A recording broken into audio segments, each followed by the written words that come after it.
Good morrow, fair listeners. We, Rachel and Megan, have returned with the lengthy but loaded conclusion to our intro into the Flesh and Fire series, A Shadow in the Ember. Let's go! We left Sera entering the Shadowlands with Ash and crew. She ended Tavius and escaped Lasagna with her life only to walk into unknown territory belonging to the gods and the primals. Some would say out of the frying pan into the fire? We shall have to wait and see. Sera certainly is not out of danger just yet. There's still a lot of lore to unpack, people to meet, sex maybe to be had, and truths to be revealed. What truths you say? Too bad. You have to listen to find out. We are not here to blow our load in the intro. That's right. Buckle the fuck up, because the second half of this is a doozy.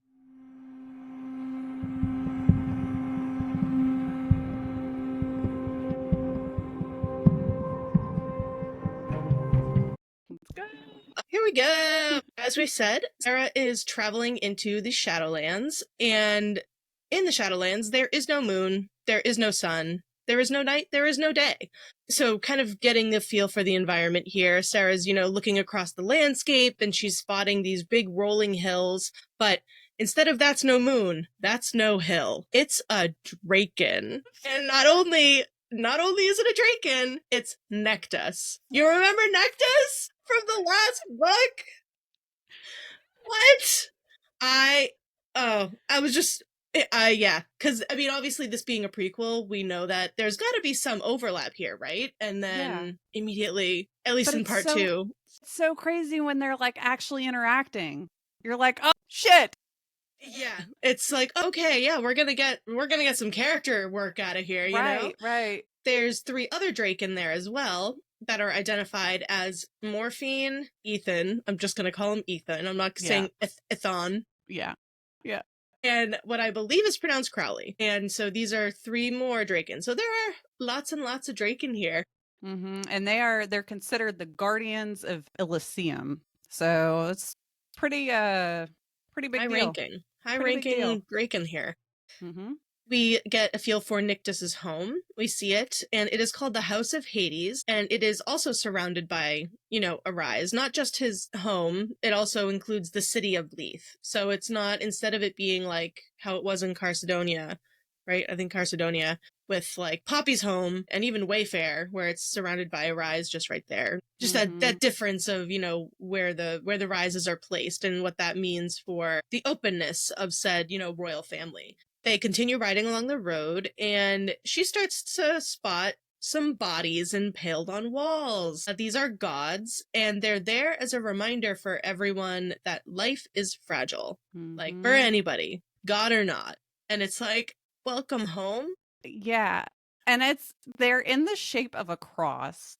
These are bodies of gods in the shape of a cross. I didn't notice that. I thought they were crucified in the shape of a cross, but if they are the bodies themselves too. They were. Yeah. So, and this is very obvious, but I did find it interesting how JLA, his home is the House of Hades, right? He's the primal of death, the lord of the underworld.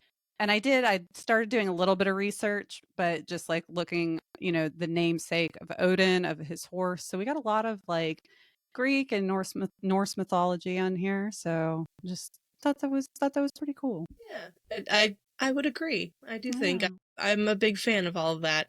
Yeah. And would love to, I need to learn more about it, to be honest. We also meet some gods. We meet 3 gods named Rain, Theon, and Layla. But Nikos is like, oh, just so you know, or Ash, I guess, just so you know, you're not supposed to, you're just my consort. Don't tell them anything else. It's like, all right. Yeah, fine. 2 of these gods are picked out as being particularly stunning. In further description, the male has his hair braided in rows along his head, and the female's is braided straight back to fall behind her shoulders. They are tall and sharing rich black complexions with wide-set golden eyes, and are nearly identical. So we got identical twins, almost. So hot siblings in the very least, Hot. Everyone's so hot. Everyone's hot. Everyone's hot. Everybody's hot. Beside them is a mid-sized dog-sized purple black winged creature. So it's a little baby draken. God. And Ash introduces Sera as Sera. She's a guest and assuring them that he totally isn't following his ancestors' habit of kidnapping mortal girls. What? So that gives me pause for a second, like, okay. And he does include, she is to be my consort. We also learn that this little draken's name is Reaver, and Layla calls him Reaver Butt. My God. Reaver Butt. So cute.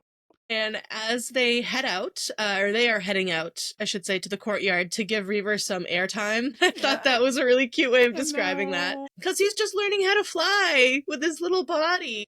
And this is just such like a nice, like tender, typical moment too. Like such a nice, it's just very like domestic feeling, right? Because these Draken that are almighty and powerful, and this one's like, oh, it's like a puppy. And oh my God, just you wait. There's so much more baby Drake had. Ash has a moment of tenderness with Sera where he's like hooking a finger around one of her curls and he like puts it back in place with the rest of them. And it's like, oh my God, stop. Oh no. Oh. And then we meet another god. And you might ask, is she also beautiful? Duh. Obviously. Yeah. Her name is Ios, and she has vibrant red hair, bright citrine eyes, and is wearing a long-sleeved gray gown. So she's just like very ethereal, very beautiful. And she takes Sera to her rooms for a bath, and does so by like hooking arms with her. So Sera thinks like, oh yeah, time to get escorted, like, the prisoner that I am. But instead, Eos is just like, hey, how you doing? Let's go find your rooms. Also worth noting, there are no workers in the House of Hades. So Ash does not have any kind of servants or anything that are tending to the castle. And anyone who does help out there and is kind of pretty much working there, it's kind of in exchange for Ash helping provide for them. So it's a very equal kind of servitude situation that they've got going here. But Ash is the only one that resides there. Nobody else lives there. And Ios says that's because it wouldn't be safe. Why wouldn't it be safe? But Ios is like, no. Safe for you. Safe for you. You'll be fine. Ash just likes his privacy. That's all. It's just like, what does that have to deal with safety, though? Right. Is my question. Trying not to get a false sense of security here, because in the beginning of the book, everything that we knew about this supposed primal of death, he was horrendous and terrifying. And up to this, now that we're at this point, we're like, okay, maybe he's not that bad. But it's still like, okay, no one's here. What's going on? Yeah. Her chambers are very large, very gorgeous. It is complete with a 4-poster canopy bed, which just, oh my Take God. me. Yeah. Take me. God, that's a detail that we just had to point out, right? Yes. Obviously. Duh. Yeah. And, electricity. Thank God. Thank God. And also, gotta give a moment for the bathroom. There's a large clawfoot tub. I'm sold.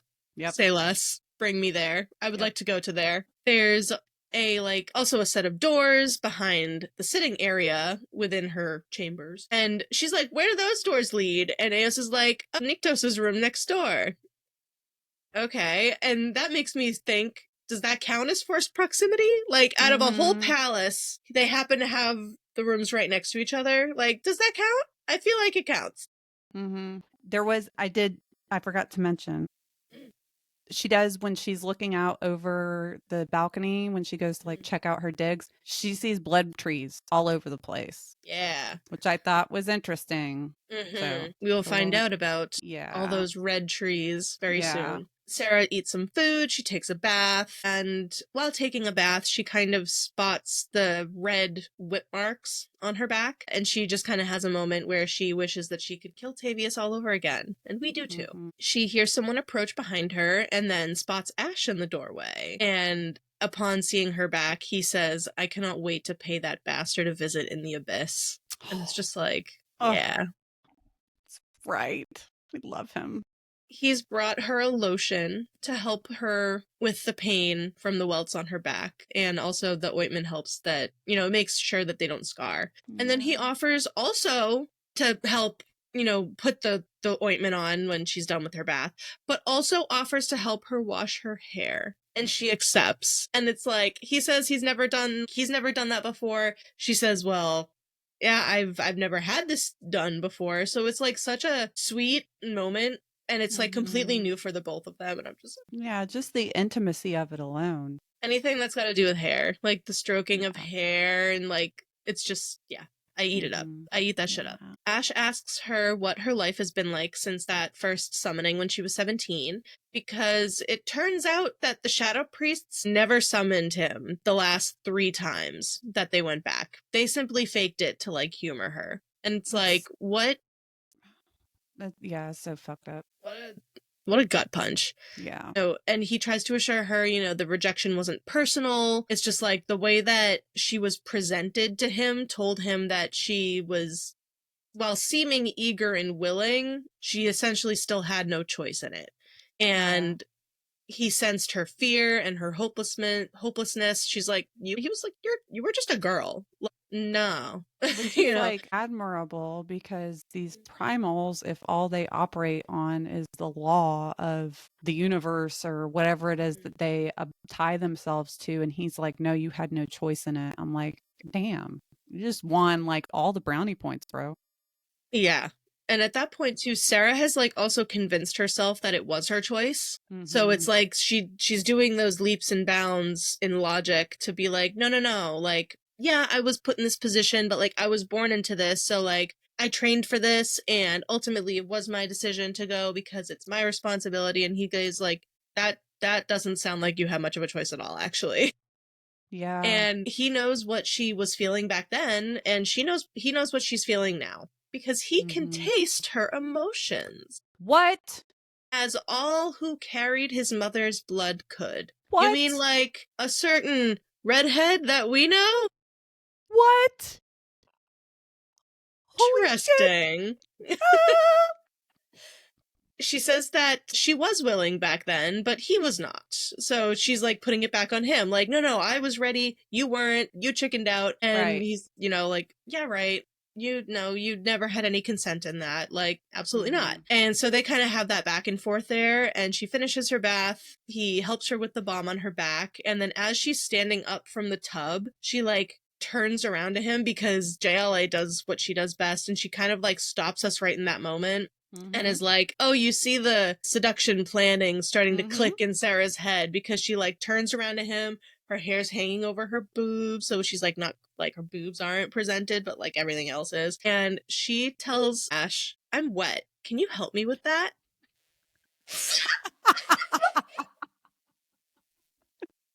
Sarah, you got me blushing. Oh my god. So good.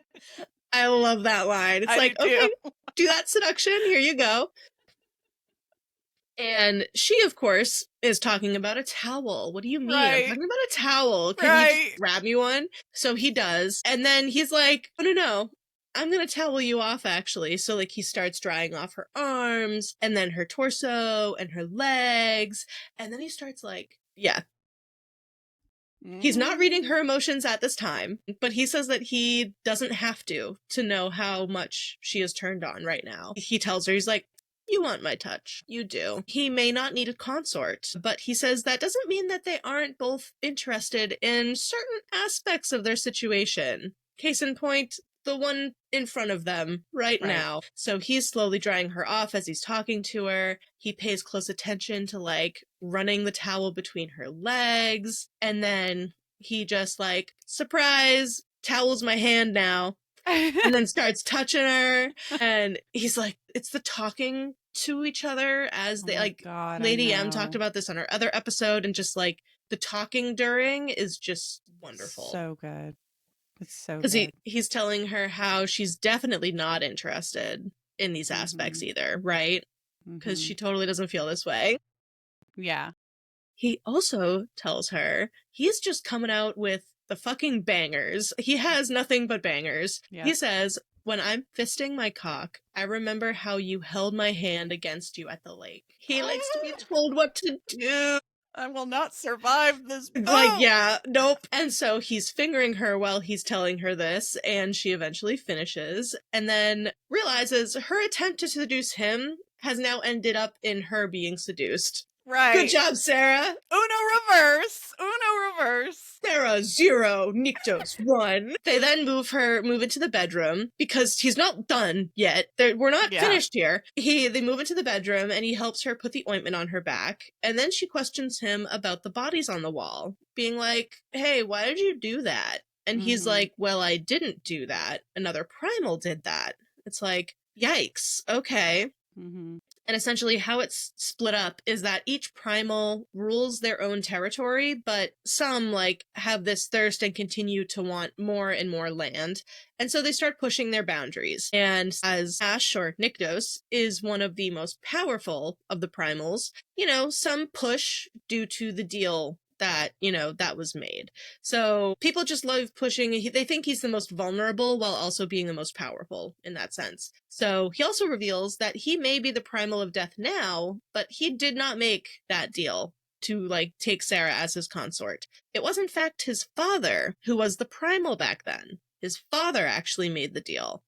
It's like, holy crap. So yeah, because I'm pretty sure Ash has mentioned that he's not as old as she thinks that he is. And we've gotten that kind of feeling. So then to find out that oh shit, he was the primal role was passed down to him from his father. So oh, okay, we're getting a bit more information here. And then finding out he's not even the one that made the deal. When Ash's father died, all the power, the Shadowlands, everything transferred to Ash, including the deal to take the firstborn daughter of the Murel bloodline. So that was all Ash's dad. He was roughly her age when he inherited all of this. So he was still a young whippersnapper. Yeah. He did not choose this role. And, Sera, as we know, is there. And he's going to have to die for this, even though he never chose it either. And it's oh, wow, some interesting parallels there. Almost like you guys are the same. Ash's father made the deal for a consort sometime after his mother died in birthing Ash, but he does not know why. Yeah. Neither of them consented to this deal at the end of the day. So that's going to make this whole situation a whole lot more difficult for Sera. We also find out that the 3 gods from the beginning of the book, so the 3 that murdered that family and the baby, were possibly out looking for her because that birthmark that she has can be felt at times. So it's got a little power to it. The victims that these gods have been after could have been descendants of a god, or as they call them, godlings. Yeah. Okay, now I'm just thinking they're like geese. Oh my gosh, yes.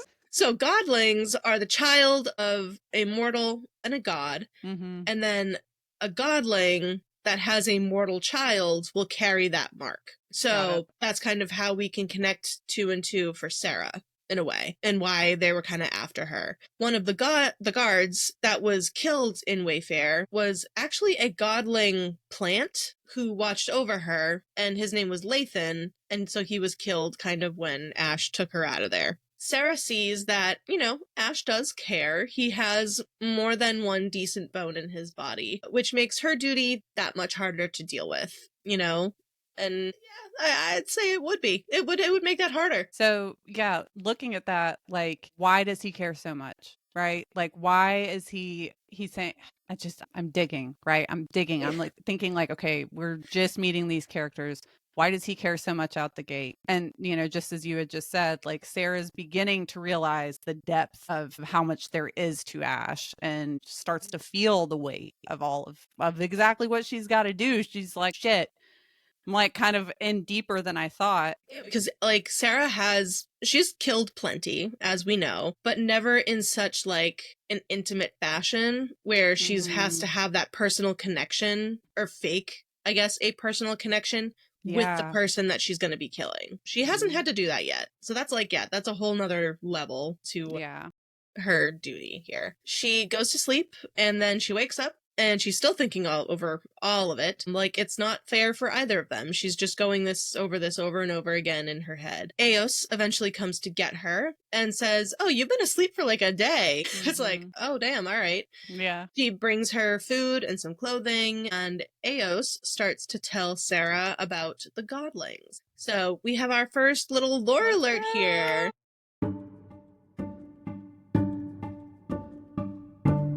So godlings, most are mortal with no essence of the god in them, and they live and die like any mortal. But those with ether in their blood get it if their mother or father was a powerful god. And until they're about 18 to 20 years old, godlings live normal mortal lives. Then, once they hit 18 to 20, they start to go through the culling, and some learn that they are not completely mortal due to that. However, most don't survive that change because the ether inside of them essentially overtakes and kills them since their bodies simply can't handle it. And those who do live through that, they age much slower than mortals, and we get the 30 mortal years are equivalent to a godling year. So, geez, that sounds like an Atlantean, don't it? And the only way a godling can survive the culling is by feeding from a god, and all gods need to feed from blood. So that's kind of our little bullet points about godlings and how it's like, I think I've seen this film before. You know? Getting some more roots on this giant fucked up family tree. Yeah. We also learn that primals cannot have children with mortals. Primals only need to feed on blood when they've experienced some kind of like weakening. So if they've been in battle, injured, something like that, then they kind of need to take in more blood. So they lose it, they need to replenish it in a sense. Unless it is a third son or daughter, mortals are too drained of blood and must be left to die. So like when a primal is feeding, they, if that person that they're feeding on is not a third son or daughter, they have to be like left to die if they take too much blood in, if that makes any sense. I know it's kind of jumbled up, but it's forbidden to ascend any mortals that are not the third sons or daughters. So we've heard that film before as well. If they did, or the ones that are ascended, they became a demi, which is a being with godlike power that should not have it. And they are something else. That is the mortals that are ascended become demis. Do I have that right? I think that's right. I think so, yeah. Mortals do. I'm like, all right. Yeah, we're definitely going to need to get the whiteboard out for this, for the next book. Mortals do in fact also live in Elysium, some as friends or lovers of gods, others as kind of an opportunity to start over. And Ao says that she is from the court of Kithreia, and that is ruled by the primal Maya, who is the primal of love, beauty, and fertility. So it's like, wow, that sounds like a really nice place to live. Why would you leave there? Right. And Ao says, I came here because it was the only place that she knew she'd be safe. It's like, oh, okay, there's more information there, but we'll have to find out what that is at a later point, I guess. So Eos leaves at that. Sera is not in fact locked in her room, but Ash has actually ordered Ector to stand guard outside. So while she's not locked in there physically, she like kind of is. He's just, always there. Yeah. And he comments that, he wasn't aware that Sera and Ash were on that kind of name basis, because Sera asks him, like, did Ash ask you to stand guard here? And it kind of takes him a moment, and he's like, wait, I didn't realize that you guys were like that. So it gives a feeling of like the Castile Hawk situation. When Poppy starts referring to him as Hawk or Cass, people are like, oh, I didn't know you guys were like that. So a lot of naming importance there. The next day, Sera wakes up to this new person bringing her food, and this person is named Davina, and Davina is a Draken. We notice the Draken often have eyes that are a very, like, bright color, almost, like a very specific color with a vertical slit of the pupil. So that's kind of the calling card of spotting a Draken in their human form. Davina also calls Sera Mea Lisa, my queen. Oh, my queen. I will never get tired of Mea Lisa, let me tell you. And Sera asks where Ash is, and Davina says that he's been in the dying woods dealing with the shades. It's like, hang on, 1 second, back up, let's go over that. Yeah. The dying woods is essentially just dead everything. The land is dead, the trees are dead, and I think Sera makes a comment of like, if everything's dead already, why isn't it called the Dead Woods? And Davina's like, yeah, it's a good point, but whatever. And the shades are souls who enter the Shadowlands but refuse to face judgment for their living deeds. So they can't go home, but they can't stay there. So they're essentially trapped within the dying woods to trying to regain their lives. And they often are driven mad and get a little bit bitey when they're driven mad. It's like, cool, great. Can't wait to meet you guys. Right. Yeah. By unending hunger and thirst. Like, oh my God. All right. No, thank you. I am 99% sure that Tavius is going to end up as a shade. I feel like we have not seen the last of him. I hope that we have. I hope that we have, but I just have this gut feeling that he is going to resurface somehow because he's a fucking cockroach that won't die. That's what I. Interesting. We will watch that space. Because I never had that thought, and I'm like, interesting. Okay. So the shades occasionally will wander into Leith, and then at that point, Nyktos has to go and kind of round them up and get them back where they need to be. The day passes, night falls. There's still no sign of Ash. He's just MIA. Scion eventually comes and asks her to get breakfast, which she agrees. She's like, anything to get out of this room. Let's go. Absolutely. Cabin fever.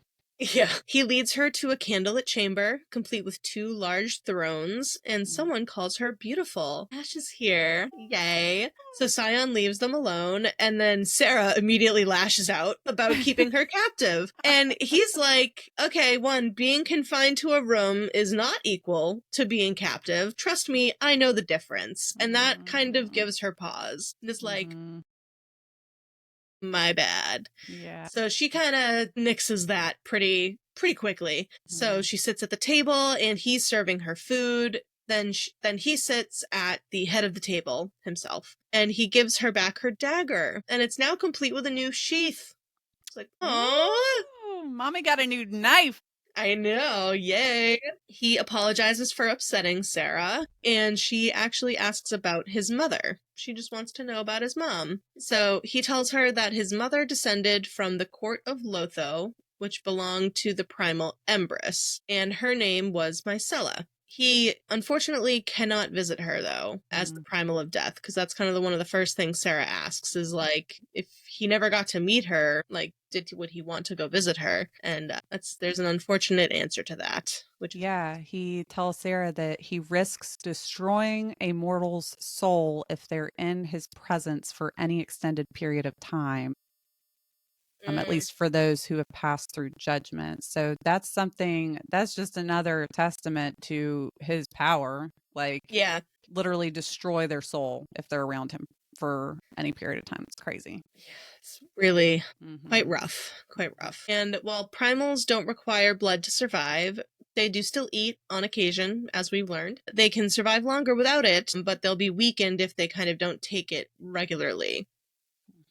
And weakened primals become more primitive. And so I'm like, okay, that's very similar to Atlanteans in From Blood and Ash. Not necessarily that Atlanteans are primals, but, the depriving one of blood and taking in blood will turn them into kind of that animalistic form. Yep. And the same thing can happen, but it happens quicker with a god. Ash says that he does not feed on the regular because he makes sure that he doesn't need to. It's like, okay. He says, I do not prefer for us to remain strangers. To be quite blunt, Sera, I would prefer that we were once again as close as we were at the lake. Really? And so does Sera, because of her duty, obviously. Yeah. He wants that too, but then he says that it's not up for discussion. But you just said, so you said you don't want that, but that's not the way it's got to be. Sad. Okay. It's giving mixed signals. Little bit. We also now meet another baby Draken named Jadis, and she's so freaking cute. And so she's smaller than Reaver. Jadis is 4, and Reaver is 10. And the Draken are very old. They live for thousands of years, but they rarely end up reproducing. So the fact that there are 2 baby Draken right now, super rare, big deal. Yeah. And they're so goddamn fucking cute. So we know that cute. Reaver is the size of, like, let's say a golden retriever. I would say Jadis, I compare her to, like, mini Schnauzer. Like, that size. And it's it's just so funny because I think she's, like, climbing on the table at this point. Yeah. Yeah. Yeah, she's like climbing over Nyktos. I think she gets on his shoulder or something. Yeah. We learned that Nyktos is Jadis's father. And Sera extends her arm, so she like reaches down onto the ground because Jadis kind of comes and hops on over to her. Mm-hmm. And so she puts down her arm, and Jadis, not with her claws, because I was like, that thing's gonna claw you to death. But Yeah, for but real. Ash makes sure to be like, no, she won't use her claws. She's thankfully past that stage. Yeah. Yeah, and so she climbs up her arm and then like folds herself on her like shoulder in her lap, and it's so fucking I cute. know. We learn that the Draken eat pretty much anything, including mortals and gods, but she'd have to make someone like super angry for them to eat her. Yeah, because they elaborate a little bit in this conversation just on like there's just a little tiny blurb of like history between Draken and the mortals. And there's one quote that stood out to me that I just thought translated so well to our society also. Mortals tended to destroy things they'd never seen before or were afraid of. Wow. Wow. Wow. Anyways. Yeah, wow. Totally doesn't sound familiar. The Draken and Primal bonds are much like Atlantean and Wolven bonds. He asks if she's done eating so that they can go because they need to talk, and he wants to do it away from anything she might throw at him. Sir, Mhm. you just gave her back her dagger. I don't know if you remember that. Right. But I just love that his first instinct is like, hey, we should go. And she's like, Yeah. why? And he's like, because I have to talk to you, and like, I don't want you to be a hazard to me. It's like, okay, so he already knows. Yeah, fly off the handle, for sure.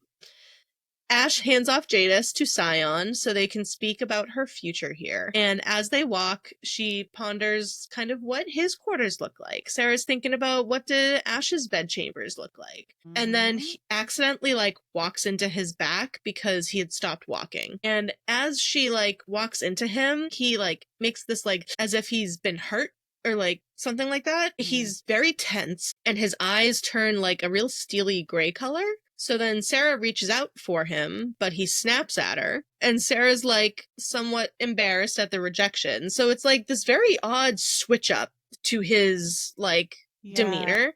It's very jarring. And yeah, I felt very like, okay, what the fuck, dude? Like, Yeah. all right, uncalled for. So she snaps back at him, and Mhm. understandably so, and they banter a little bit, which shifts to flirty. And then Mhm. his eyes shift again to like, the shadows are gathering behind them, very predator sighting their prey kind of vibey. Yeah. And then he moves super quick, and that's these Atlanteans and gods and primals love like doing the fast approach. And Mhm. so he Yeah. moves real quickly and blocks her path when she tries to walk away from him, gets up real close to her, and says he needs to make one thing clear. So he stalks forward as she's backing up until she's backed up against a wall. And then I just have to read this verbatim from the book because Mhm. it's so fucking hot. It says, lifting an arm, Ash placed his hand beside my head. He leaned in close enough that the air I breathed tasted of citrus. My interest in you is the furthest thing from just talk. Oh, Ooh. okay. So he's now seducing her again and talks about how he can't stop thinking about his interest in Sera, recalling the Mm. taste of her on his fingers all too frequently. And there's some real good juicy quotes in here that I Yeah, could there not are. skip over. One is, what I want is your taste on my tongue again. What I want is to be so deep inside you that I forget my own fucking name. I won't have you up against a wall. I will have you on your back, under me, and neither of us will remember our fucking names. Oh my god.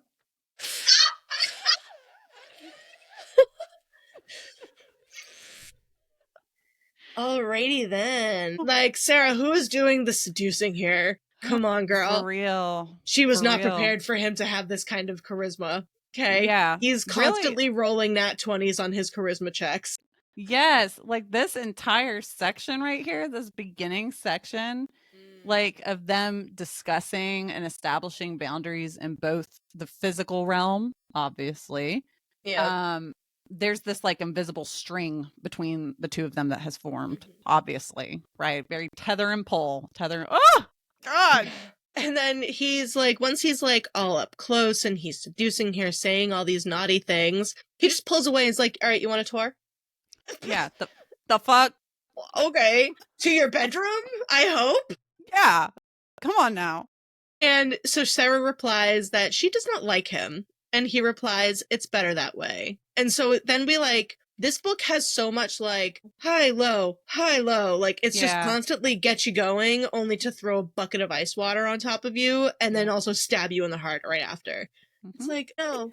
We get the tour and see that he's got a library. It is big and beautiful, complete with 2 couches. And Sarah says that she enjoys reading, but Nikto says that Ash says that he no longer does, I but that she can come know. in anytime that she wants.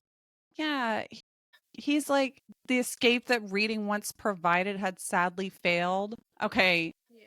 can we just say how relatable that is? Because like literally having read all the time as a kid and then obviously pipelined back as an adult, I just felt it was just so sad. Very, very sad. Even Mhm. like, yeah, I was not the same way. I wasn't like a huge reader when I was a kid, but like I still read the occasional book for the fun of it and then stopped for quite some time until recently. The last like Yeah. 2 years, I think. And yeah, like even now, reading some of these books, I'm like, this is why I go pretty much into fantasy because Mhm. while there's still a lot of overlapping themes, there's like dragons and stuff at Yep. least. There's magic, I guess. So yeah, it's losing its shine because it's so similar to everything that we have to now see day to day on our phones and televisions Mhm. and in life. And this part, or the part of this that he imagines, so this part of the conversation they're about to have, that's going to make her angry is that she is free to roam the ground, but with restrictions. So he's like, Mhm. you're free to go wherever you want. I just have some restrictions. And she's Yeah. like, yeah, you're right. That does make me angry, actually. Yeah. What are the restrictions? Oh, It's a little questionable. Questionable. yeah. So, what are said restrictions? Well, she can explore the palace and the grounds, but she will not enter the redwoods without him. And Mm. it's like, okay. She can also enter the city, but only after he has introduced her publicly as his consort, and only if she has an escort. So it's like, okay. Yeah. Third is he might be having guests every so often that he does not want her to be around and will expect her to promptly return to her chambers until someone comes to get her in those situations. And it's like, Mhm. okay, I was open to this at first, but now I also see why Sarah would be like, fuck no. Because, like, Yeah. how much freedom do you actually have at that point? She's going to be crowned as his consort in 2 weeks' time, and then she asks if she'll be ascended like the chosen normally will, or would be. But he says that nope, she will not be ascending and will actually remain mortal. So it's Mm. like, oh, all right, cool, I guess. Like, Right. all right. Sarah then starts to kind of look around and spots 2 portraits. One's of a man, another of a woman. And these are Ash's parents, which are Ethos and Mycella. He explains that this is the only way that he knows what his mother looks like. We also find out that she did not, in fact, die in childbirth, but was struck dead while he was still in her womb. And no one knows how he survived. Mm. It's like, oh my God, that's That's horrible. awful. He thinks that love is a dangerous thing and a weakness, but Sarah thinks that it is beautiful. So some very interesting conflicting beliefs on Mhm. love there. Yeah. He placed these rules with Sarah in hopes of preventing her from suffering the same fate as his mother. So it's like, okay, so it's still rules, but it's rules for your protection because love, caring, like, Yeah. okay. And it's like what I had brought up earlier about like why does he care so much? Why? What is his motive here, right? Sarah later that night thinks all of that over and can't sleep, ends up going out onto the balcony and that is attached to kind of her chambers and, kind of thinks over if Ash was incapable of love, how was she able to carry out her duty? Mm. So, like, if Ash does not believe in love, refuses to love, how is she supposed to do what she's here to do? She then spots him venturing out alone into the redwoods once again, as he had a few nights prior. We cut to 3 days later, and she has another headache. She's got blood in the sink after she's brushing her teeth. No big Mhm. deal. I guess it happens. No, it doesn't. But Gingivitis. she's like, oh, I must have like a toothache. It's like, okay, Yeah. cool. Why don't you get some help for that? Why don't Right. you do that? You need You don't have to worry about health insurance, Sera. Let's just go do that. some mouthwash. Yeah. Then she goes to actually stand in the hall while Nyktos, as he's known to everybody else, holds court. Hector and Rain are all kind of standing by her, and they kind of whisper about why is she being allowed in here. Yeah. Rain also calls Ash Daddy Nyktos, and that nickname totally isn't going to stick. Officially enter Daddy Nyktos. Yep. Thank you, Rain. Yep. There is a man who goes to approach Nyktos, a man named Hamid, who runs a bakery in the city, and reports that there's a woman who's new to Leith named Gemma who has gone missing. Ash says that he will have it looked into, and then a god named Theon enters and whispers privately with Nyktos, then and kind of he makes eye contact with her almost, even though she's like shoved in this alcove way far away. He still's like, see you. Mm-hmm. And with that look, Hector is like, we gotta go. There's been an unexpected arrival. Remember that? One of those terms you agreed to? This is one of them. Let's go. Oh, shit. He says that you can go back to your rooms or the library. She says, I'll go back to the library. Once there, Hector leaves, and she sneaks out, obviously. No self-preservation, remember? Right. It sounds familiar. She's exploring and hears voices coming from inside Ash's office. It's him and a woman that we do not know yet, whose name is Bessies. She is the primal of rights and prosperity. And Bessies has golden blonde hair falling past her shoulders in ringlets, reaching her slim waist. In comparison, Ash was midnight and Bessies is sunlight personified. So Sarah's already really talking her up. And then Sera starts to think about how one of her legs is probably the size of both of Bessie's legs. And we say, no, bad inner thought. No. We don't think that way about ourselves, spray Sera. bottle. Yeah. Where's that spray? No. Bessie says that, like, no, I understand the thought process. I have this thought process. It's something that most of us, I think, are working through in our day-to-day lives. So to hear Sera thinking about that, it's just like you want to shake them and just be like, no! I know, yeah. Bessie's says that she's heard a rumor that Nyktos has taken a consort, which he confirms. She senses that Ash knows that she's there. So Sarah's like, I think he knows that I'm here. He kind of has that moment of looking into like an alcove, shadowy kind of place where she's hiding, and once she's like gets that feeling, she leaves immediately as he like shuts the door and they go into another room. Sera is jealous that Ash has not spent any time with her the last few days but is making time for Bessie's. It is hilarious to read. She is so blatantly jealous of this other woman. It is, because she's like trying to tell herself that she's here as a duty, but she like kind of likes him. Yeah. So in kind of her jealous fury, Sera exits the palace via a side door that she's found and walks to the border of the Blood Forest, the place that she's not supposed to go. And then she takes a few steps in, which is definitely not what she's supposed to do. She notices a silver hawk that lands in front of her who's injured, and she starts to feel her gift waking up and urging her to touch the hawk. And so she does, which heals the hawk, and it flies away. And as Sera contemplates if the grass is gray due to the rot, because she notices like all of the ground around her is gray in the way that the mortal lands were also gray due to the rot. And like, so is it eating away here and at home? Like, okay, we've got some more clues and things that are starting to come up that we're questioning here.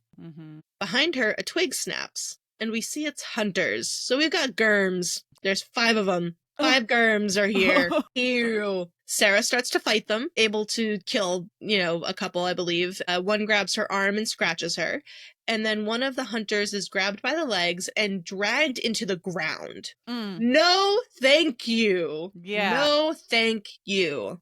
Something else bursts out from the ground. And it is a creature with washed out gray skin, bleached of color, and has fangs. 4 more of these things appear, and she kills a couple, and one begins dragging her by the leg until a rush of cold, icy air sweeps in. Ash has arrived, and we want to say, woo, but it's like, because he appears before her, looks at her, and is just, don't say a single word. Do not say a single word, because Sera, you are not supposed to be here. She's in trouble. She is in so much trouble. She's in deep shit.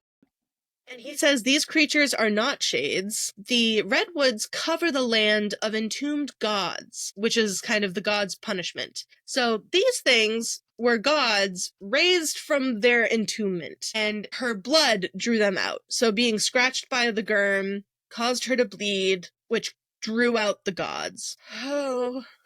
So we have, Sera! we get the explanation for the blood tree. He says, Right, because it's the gods there. Yeah. yeah, Because the gods are entombed there. So that's Yeah, what I'm like, causes the "Duh." the blood trees. But boy. They are continuing to banter back and forth before Scion is called to escort her back. And he asks her, hey, like, what's about that cut on your arm? Let's go get that treated. She's like, oh, I cut it on the bark of a tree. Sera, we would not trust you in a zombie apocalypse, okay? Absolutely You not. don't hide the scratching or the bites. What are you doing? I would do that. Oh my, all right, well, Rachel, cross you off my zombie apocalypse team list. It's fine, it's fine. And you know why you don't hide those things? Because on the way back to her rooms, she starts to get dizzy, followed by massive burning pain traveling up her arm into her chest. Then she finally comes clean and is like, it was one of the hunters, he got me. Then Scion sniffs her arm, says, fuck, and she's out cold. So that's why we don't hide I our could scratches. just put some Neosporin on it. No. That doesn't work. Because guess what? You turn into a zombie and you kill everybody. So Sarah's out. She's passed out. Cut to later when she's slowly waking up and there is a stranger in her room, but it's a Draken. In fact, it's actually Nectus. So it's the first time that we are seeing Nectus in his human form. The poison has essentially nearly took her out before Ash was able to get to her and give her an antidote to stop it. So she's lucky as fuck to be alive.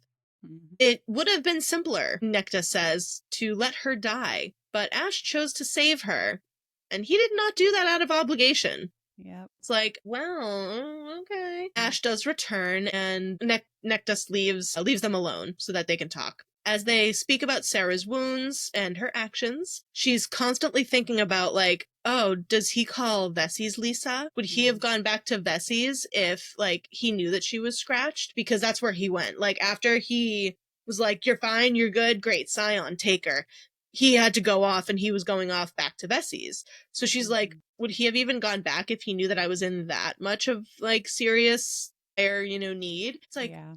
Sera, you are so fucking jealous. Oh She my is. god. So jealous.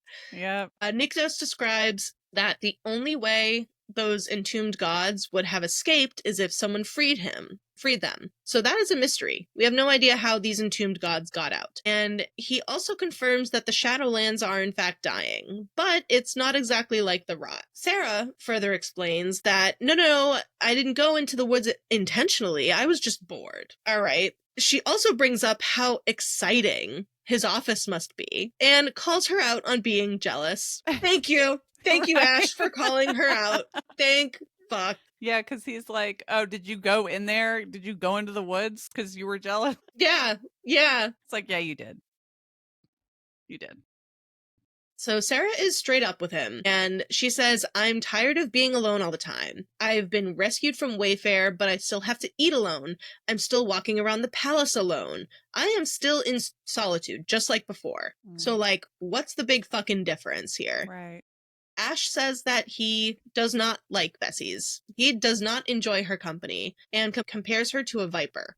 It's like, well then. All right. He also comes clean that he has been avoiding her because his interest in her overtakes common sense. She's a pretty big distraction. Sera taunts him, like, oh yeah, he's just all talk when it comes to his so-called interests in her, and then he proves that wrong immediately by swooping in for a big ol' kiss. She says that she would have him, just as he would have her. So, like a mutual interest. Right. Almost like you both like each other? Who would have seen that coming? Who would have thought? Ash tells her to open her legs for him, and she obeys. And who wouldn't? He then slips a finger in and tells her not to move, because her body's been through a lot, and if she starts moving, he'll stop. Don't. Yeah. Don't. Yeah. I was a little This conflicted at this part. really, I fucking love this Oh, you part. loved it? Oh my god. I love the control aspect of like, I'm only gonna touch you if you stay still. And it's like, Yeah. okay. So he starts to finger her and he's like holding and pinning her hips to the bed. And instead of watching her, he's watching himself do it, which Sera finds really hot. And it's like, I mean, yeah, I do too. So then she finishes and then he licks his fingers again, just like last time. So he loves just swooping up those. I'm not even going to continue that sentence. I know what you were going to say. Thanks. And he then just simply says 36. And it's like, 36 what? 36 freckles on Sarah's face. Because he's counted them. So cute. He says he counted them the first day that she was here and has just counted them again, just to make sure that they're all still there. Sweet. He gets up to get cleaned up, and Sera notices that he came his pants, but he is actually not ashamed of it. He just simply looks down, sees that she saw it, and just says, as I said, I hope there's no doubt about my interest. He just fucking owns it. He's like, what? Mic drop. He's like, yeah, this is what happened. This is what you do to me. Just in You doubt it? You doubt me now? He leaves and then comes back in, asking if he, is okay if he just lays with her. He just wants to be with her in bed next to her. And she agrees. And neither of them have slept in a bed with anyone before. And we do get confirmation that Ash has never had sex with anyone. He is, in fact, a virgin. It's like, But, after that whole interaction, I can't remember exactly what he says leading into this, but I think the last line in that chapter, it's like, even though I know I'll end up hating myself for it, even though you will probably end up hating me. It's like, what do you mean? What do you mean? What does that mean? Yeah. This whole book is like the Jennifer Lawrence meme. What do you mean? What are you talking about? What do you mean? Yeah. Why are we gonna hate you? Why are we gonna hate you? And I also, at the end of that chapter, thought about, it reminded me of Jamie Fraser so much, with how I think it's one of the first time that him and Claire are together or making out or something. And he says, I said I was a virgin, not a monk. And it's like, I mean, okay, I see Nyctos. Okay, I see you. I believe this is the next day. Sera is with Ios watching Reaver practice flying, and they're also wrangling Jadis. So it's, literally two puppies, only one can fly. Yeah. And Ios explains that Vessies wants what she can't have, which is why she wants Ash even more, because he shows interest in Sera. So there's she's just a pick-me. She's just a major pick-me. Target, locked, hit, 100%. Yeah. Ios is also one of Ash's cousins. So it's like, oh, okay, there's a relation there. Mm-hmm. Now it is time for our next lore alert. Lore alert. Lore alert. Let's go.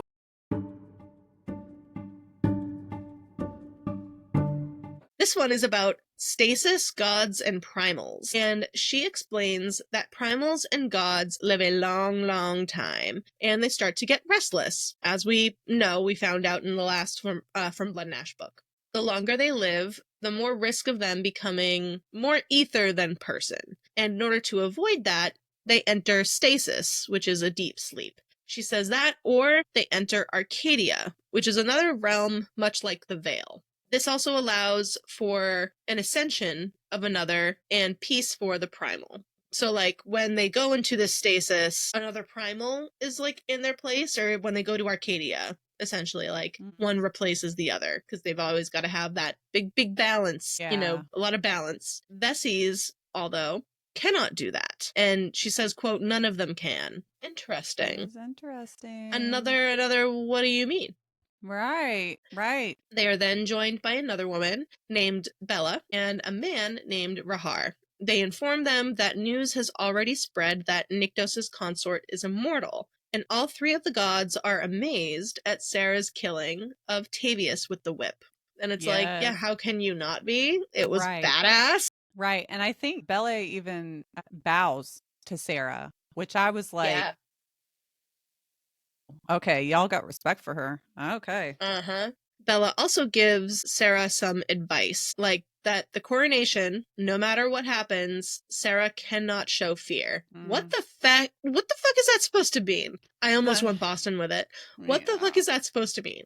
What is it? No. Later on, a woman named Erlina arrives in Sera's chambers to fit her for new clothing, and she essentially describes what are leggings. She says they're not quite breeches, not quite tights, because Sera says, like, I really don't like tights. I meant to wear them. They're very opaque and thin and revealing. And Erlina's like, no, what I've got on, look at me. I've got on these things that are not, they're kind of in between that I made, and they're totally not called leggings. I thought that was a very fun detail that it also, you know what?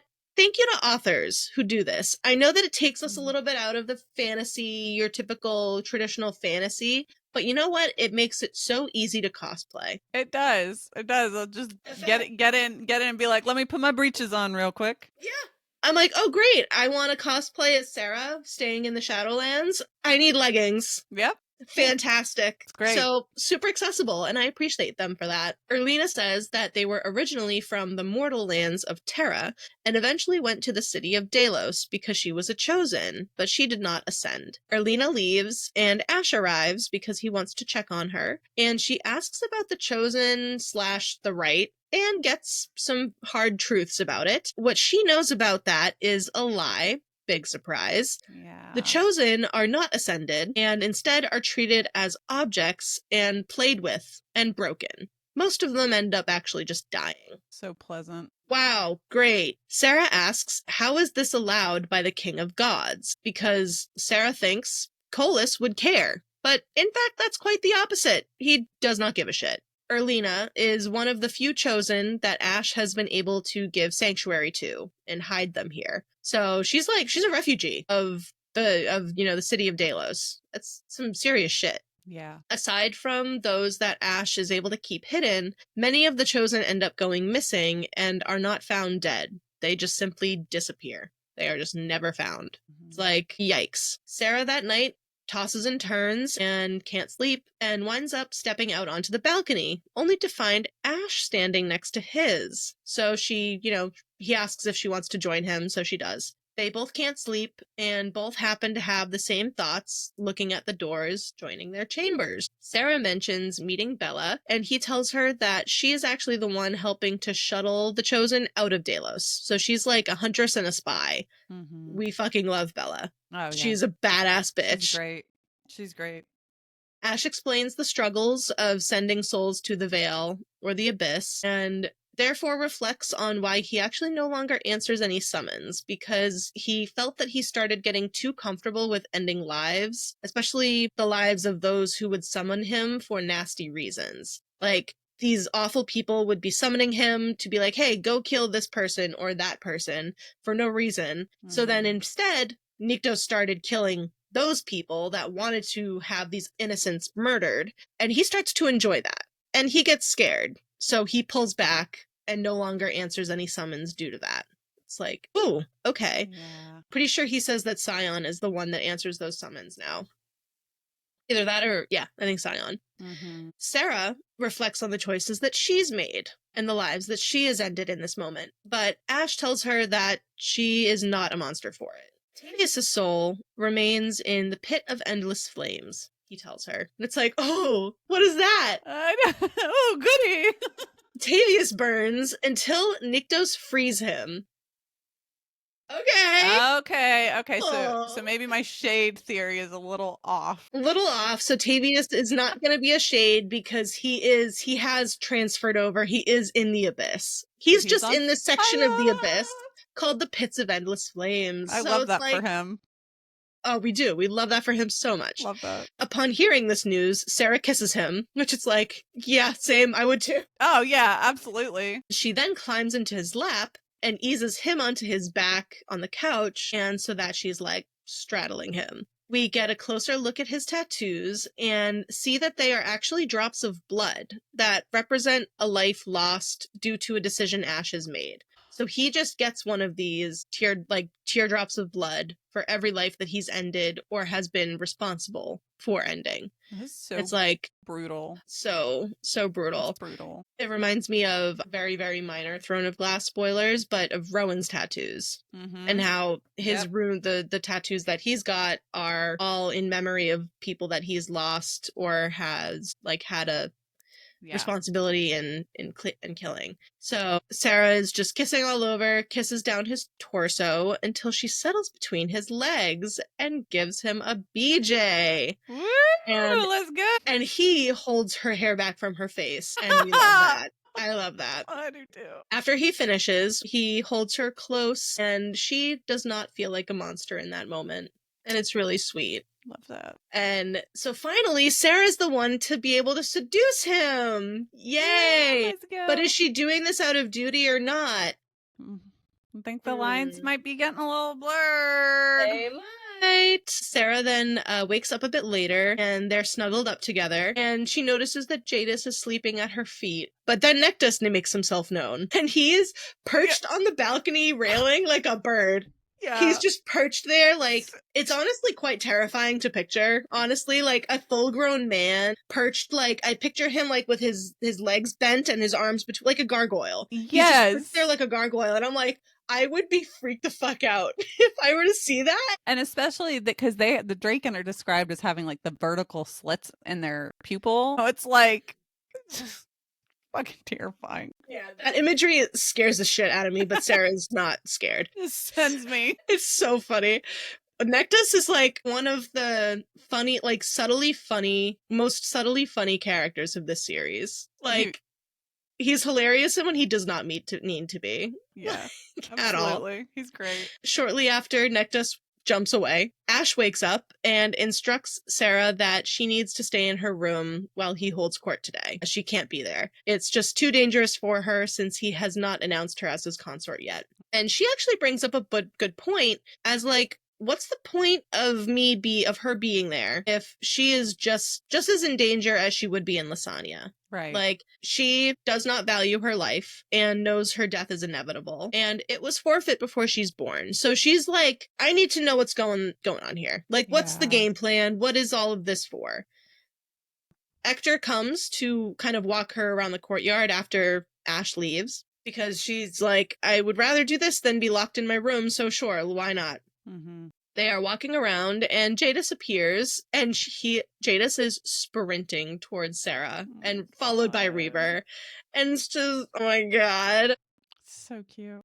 Two baby Draken are with them as they go on their walk, and Hector explains that Nyktos' father, Ethos, loved his mother. The reason for demanding a consort, though, remains unknown. So Hector tells Sera that he would take watch with Lathan when she was in the mortal realm. So he's like, I've actually kind of been watching you for a while, too, just so you know. Yeah. And she's like, I don't know how comfy I am with the fact that these people have been stalking me my whole life. Mm-hmm. And it's like, understandable. I don't know how I'd feel about that. They start to hear yelling coming from the gate, and Hector's like, you stay here, I'm gonna go help. And he's like, can I trust you to stay here? Do you promise? And she's like, oh my god, I totally promise. I totally promise. My fingers are not crossed at this moment. And immediately once he's out of sight, she's like, I'm coming with you. And she's like, you two are coming with me. And then does like the same thing to them that he does to her, except for like saying, you stay here. She just says like, you're coming with me and you stay on me.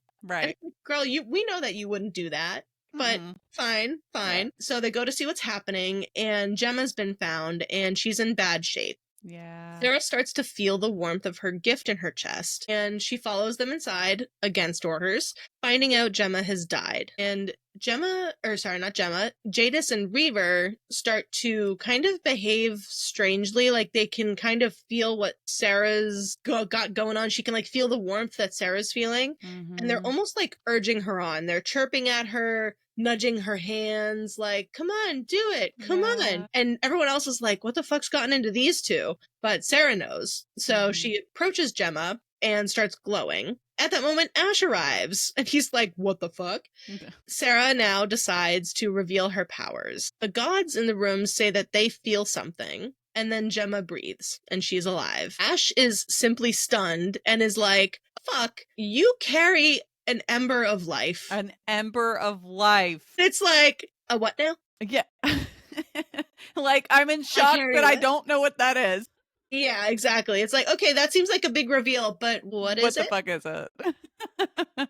And she says, like, you know what? Sir Holland told me that once. Like, that she carried an ember of life, the Mm. possibility of a future. And we had read that earlier in the book, and we just kind of chalked it up to like her, like, yeah, the possibility of a future. She's this light in the darkness, that kind of deal, you know? What a rare occasion in this book to be very literal. Right? Like And there was no message to decode when Sir Holland said none. that. He was None at literally all. telling us. Yeah, and that's just a testament to like JLA's writing, where she's like, oh yeah, when I sprinkle this stuff in, you might think it's something literal, but it's actually not. Or it might be just like this other kind of synonym meaning to this other thing, but no, actually it's literal. Yeah, It's like, so you end up huh. just questioning everything. You're like, huh. Yeah, you're just turning the page like, huh, huh. Yeah. Ash orders everybody in the room to be like, you are never speaking a word of this, ever, ever. And then everyone has felt what she just did, like the Draken included. They're like, there was just a ripple of power across Elysium that Sera has sent out by bringing this woman back to life. Yeah. It's like, you mean my gifts have bigger repercussions? Whoa. It's also that she's never used them, obviously, in this world, besides the healing of the hawk. But that was just healing the hawk. It wasn't bringing something back to life. They're kind of on edge, like nothing might happen or something very bad could happen. So quite a spectrum of options there, of possibilities. Yeah. Ash, just in case, orders guards to the rise to keep a lookout. And he says, like, you know what? I've felt that ripple before. And he goes through the timeline of every time that he's felt it. And we pick up on the fact that it is every time that she's used her gift in the mortal realm. He's felt it. So the hunters and Cressa and the other gods have indeed been searching for her this entire time. But not because she's like descended from gods or something.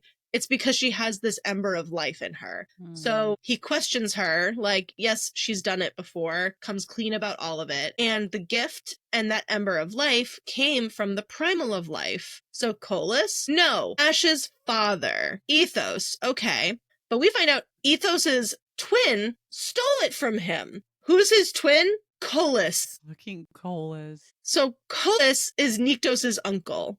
Oh, and stole the being primal of life from Ethos. So, wow. I think it's time for a good old hefty lore alert. Yep.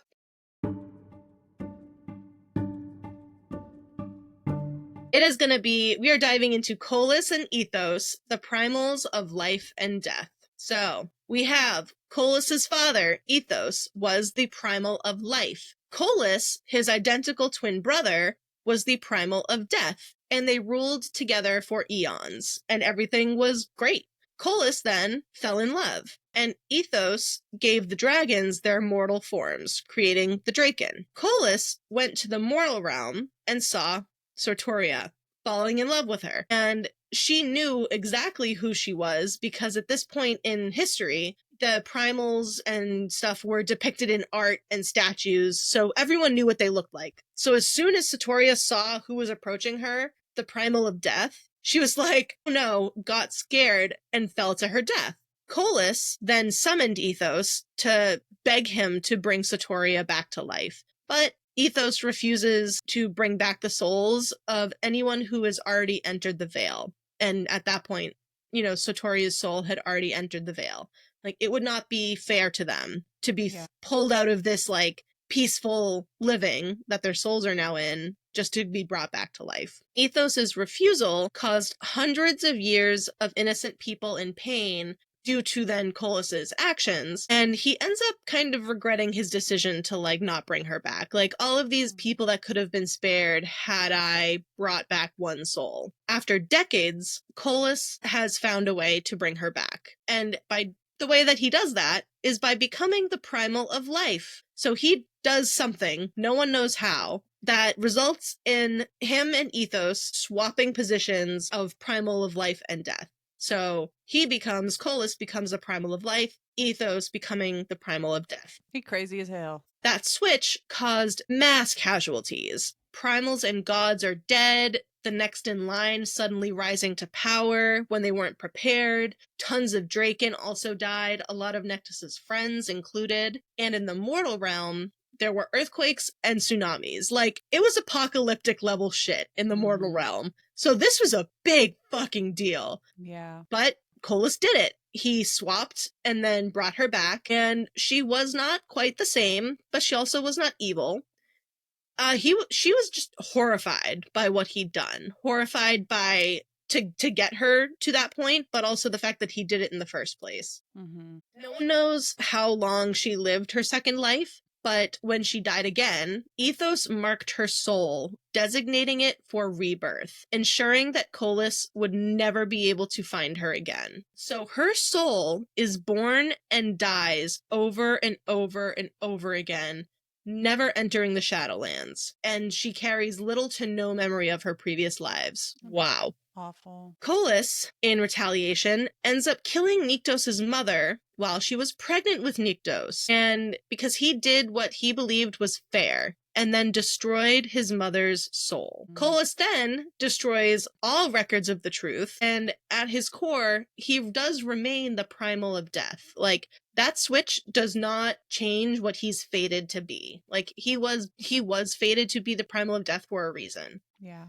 So two primals of death living at the same time is causing literally death to spread everywhere. And if you're asking, hey, does that mean the rot? You would be correct. Yes. Yes, Correct. it does. Yes. Yes. And the reason that Ethos made the deal was partly to ensure that an Ember of Life passed on, but there's got to be more to that. We just don't know at this point. So, holy fucking shit. Colas is, like, really fucking awful. Colas sucks ass. Colas sucks, and he's scary. He's horrible. Now, Sera has the immediate and correct reaction of being like, what do you mean an Ember of Life was passed on his line? Yeah. If I have that, are we related? And he's like, no. Nope. Okay. Just passing the Ember on through your line does not mean that you are related. It's as simple as, like, if someone me taking blood from another person, like this, it's very, no. We all... It's just not. I think just kudos to JLA, because we all, as readers, I think collectively thought for a minute, well, wait a minute. Is there some relations? Yeah, because as we know, SJM, sorry to call you out, Throne of Glass spoilers, but, like, Rowan and Aelin being kind of related. Yep. It's, like, super distantly, like, all of that jazz. And it's like, yeah, but it's still the same tree, okay? Yep. Still the same tree. Might not be same branch, same tree, though. Yeah. So, yeah, we're very thankful for Jennifer to specify this, and also for it to come out in such a way that it's Sera reacting in such, like, a oh my god. Yeah, it was very relatable. Yeah. Yes, very relatable reveal. Ethos' soul wasn't destroyed when he died. Colas actually has it, and Sera's presence and the Ember of Life within her is starting to slowly bring life back to the land. It's, like, interesting. The rot has nothing to do with the deal that old King Mirel made. It's like, what do you mean? Yeah. Well, we're going to find out. The deal did in fact expire when Sera was born, but it simply brought back the natural weather to the land. So essentially the deal that was struck made the weather temperate so that it could be, and the land fertile so that it could be, gardened and grown and all of that. And now when the deal ended, it's like, no, the weather just, like, went back to normal. So all of these extreme, like, weather that they've been having, the extreme part is out of sync with what the weather should be, but not really like that they're getting weather of that manner. And the severity of said weather patterns is because of this destabilization of more than one primal of death being in existence. Because we have Nyktos and we have Colas. Even though he's technically supposed to be primal of life, he's traipsing around with the powers and title of primal of death. Yeah, because he's still at his core, even though he stole essentially Ethos's essence, he still has his natural essence. So he's, like, on steroids right now. And Not good. Yeah, unbalanced. Mm-hmm. Unbalanced. Sarah's duty has meant nothing. Even if she were to carry out her, plan to kill Nyktos, there's nothing that she could have done to stop this and Yeah. stop what's happening in the Mortal Lands. It's like, damn. The timer set on the destruction of Lasagna wasn't counting to the end of the deal, it's counting to the end of her life. So she starts to talk like her whole life, her training, the abuse, her duty, it's all been for nothing. Nothing. She had been keeping hold to the hope that maybe it might all be worth it. Like, even if it costs her whole life. She's Mm-hmm. like, all of this that I've gone through, it's fucking terrible, but it's for a good cause. It's because I'm saving my home. Yeah. None of that, actually. She doesn't share with the class that the last part about making him fall in love with her and then killing him, but she is relieved that she no longer has to kill him. So internally, she has that moment of being like, and I don't have to kill you, thank God. Mm-hmm. It's like, oh yeah, thank God. Wow, that's great. Yeah. However, Bella sees that missing information. Sarah's duty was never to become his consort. The only way to end the deal in her favor would be to kill him. So the truth is out, and Nyktos figures that out, and he is pissed. And Sera is hurting really bad. And we are all hurting. We're all hurting. Right along with him. And like, he even goes as far as to say, does your life hold no value to you at all? So even at the end of the day, when he is finding out that she is solely doing all of this just to gain his favor, only for her to kill him, he's like, you know that you would never have made it out alive. So this was a suicide mission all along. She's like, yeah. And even though he knows that he would be dead, he's still asking her, like, you really hold no value in your life. Like, why? And it's just, it's heartbreaking. And, because we would love to be able to talk this through, but of course not. Horns start blowing outside. Of course.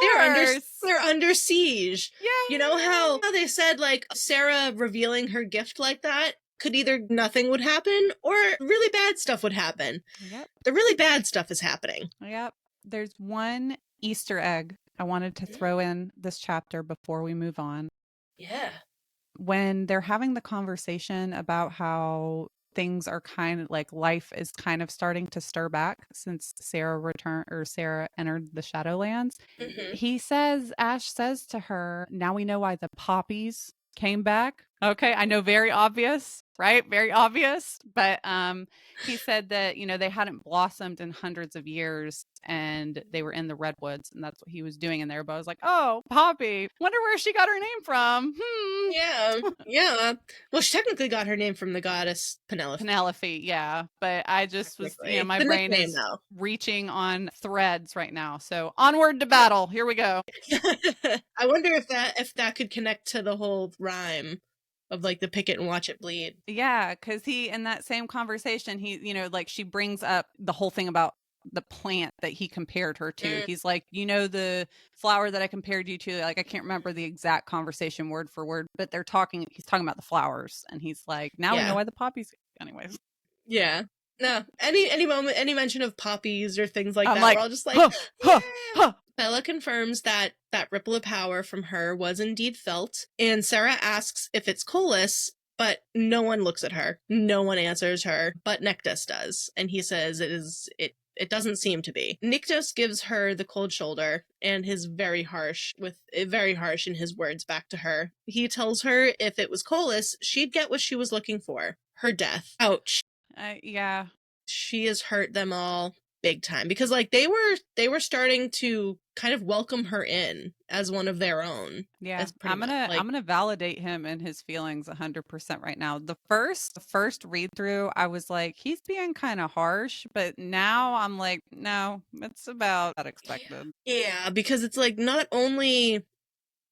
he hasn't said that she was successful in like making him fall in love with her. We don't know that. Yeah, but he definitely has like let his guard down. Exactly. And So there was some movement in that direction from what Yeah. we can tell. She wants to help, and he was like, well, I can't really lock you up somewhere because there's no one to watch you and you'd probably leave anyway, so you're coming with me. And so he grabs her by the hand and is like pulling her along, and she's even still getting the butterflies in this moment. It's like, wrong time, girly. He's pissed at you. She's like, He's like, well, he's holding my hand. So they go out to the stables and mount Odin, and they have this amazing, like, racing through the lands scene going to the rise, and it's really fucking cool. It's very cinematic. And then they get there, and she's left with Rain and Ector, and Nyktos takes off on his horse, along with, I think it's Bella and one other person. Scion. Go off with them. They notice that something's in the water, and has capsized a ship, and snapped another ship in two. look. So immediately I'm like, Kraken? Like, what is this? Right. So walking through a part of the city, she starts to see like the rest of the city. There's roughly 100,000 people that live here, and it's like stretching over the hills, like to the mountains. There's a part that's described, it reminds me kind of Cinque Terre in Italy, as it's like describing all the houses built on the mountainside. And I'm like, oh, I just see it. Yeah. Especially where it's like centered around this harbor. Mm-hmm. And they're spotting people fleeing from the harbor, and then they spot what they're fleeing from, called the Dekais. And the Dekais are the size of horses, and they are flesh-eating creatures. God. They are featureless, besides mouths full of teeth. Giant, scary Cool. creatures. Good Lord. I almost picture the aliens from A Quiet Place, but sized down Yeah. to be like the size. Like, just featureless, but they just have a mouthful of teeth. No thanks. Yeah. They are trained bloodhounds, which sense ether. So someone has clearly sent them for her. Like, that's their goal. They notice a mist forming in the harbor, and from the mist, 5 people on horseback appear, and it's Nyktos and the others. And they are crouching on horseback and firing arrows at the same time. And I got so hot in this moment. Oh, yeah. And hot. they even make a point to point out that Bella is in fact standing upright on her horse and firing arrows. What a badass. So they call her a show off. It's hilarious. Yeah. Sera then goes and picks up a bow and arrow nearby and starts taking down Dekais as well. She's like, I can fire a bow and arrow. Let me be of use. I'm gonna do what I can. So they're confirmed to be coming from Delos, so obviously Colas has sent them to come and find her. Nyktos raises his hand in a fist, and Odin then becomes shadow and is sucked into the silver band. What the fuck? He's a fucking Pokemon.